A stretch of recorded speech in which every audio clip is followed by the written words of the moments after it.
বিকেলের শুভেচ্ছা। তো আজকে একটা নতুন শর্ট ব্লগ নিয়ে এসেছি। তো এত সুন্দর একটা রাস্তা দিয়ে আজকে যাচ্ছি, আর ওয়েদারটা তো সুন্দর। রাস্তাটা হচ্ছে পরিচিত, এটা আমাদের সুখী রোড। যাচ্ছি হচ্ছে অনেকদিন পরে চা খেতে। চা খেতে বলতে যে দোকানটা যায়, দোকানটার চা সত্যি খুবই সুন্দর, আর অনেকদিন ধরে মাটির ভাঁড় ছিল না দোকানটাতে, তার জন্য আর যাওয়া হয়নি। আজকে আবার যাচ্ছি। প্রান্ত বিকেলে সুন্দর আকাশ ভিউ দেখতে দেখতে যেতে মজাই লাগছে, আর এত সুন্দর ওয়েদারটা। তো অনেকদিন ধরে বৃষ্টি হচ্ছিল, আজকে বৃষ্টিটা একটু বন্ধ হয়েছে।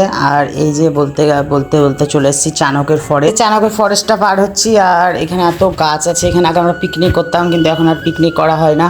আর ফরেস্টের জন্য জায়গাটা খুব অন্ধকার লাগছে। যে বলতে বলতে চলে এসেছি চায়ের দোকান। তো এই যে ভোলাই বাবা স্টল চাণকের, এই চায়ের দোকানটা এত সুন্দর চা বানায়, দারুণ। আর অনেকটাই দাম কমই আছে, 10 টাকায় মাটির ভাঁড়ে খুব সুন্দর চা পাওয়া যায়। আর প্রায় আগে আসতাম, কিন্তু এখন যেহেতু মাটির ভাঁড় নেই বলে আসা হয় না, আর বৃষ্টির জন্য তো বন্ধ হয়ে গেছে। তো এটা হচ্ছে NH12 চায়ের দোকানটা আসার আরো কারণ হচ্ছে দিদির ব্যবহারটা এত ভালো, আর আমাদের বলতে বলতে চাও দিয়ে দিয়েছে। তো এটা হচ্ছে 10 টাকার চা, কত সুন্দর। আর এই যে চায়ের কালারটা দেখো কত সুন্দর। কেউ যদি এখন যাও তাহলে মাটির ভাঁড় অ্যাভেলেবেল আছে। এই যে বলতে বলতে চা খাওয়া কমপ্লিট হয়ে গেছে। তো আজকের মতো ব্লগটা এখানে রাখছি। তো দেখা হচ্ছে আবার নেক্সট এরকম শর্ট ব্লগে। আর সবাইকে শুভরাত্রি জানিয়ে আজকে ব্লগটা এখানে রাখছি।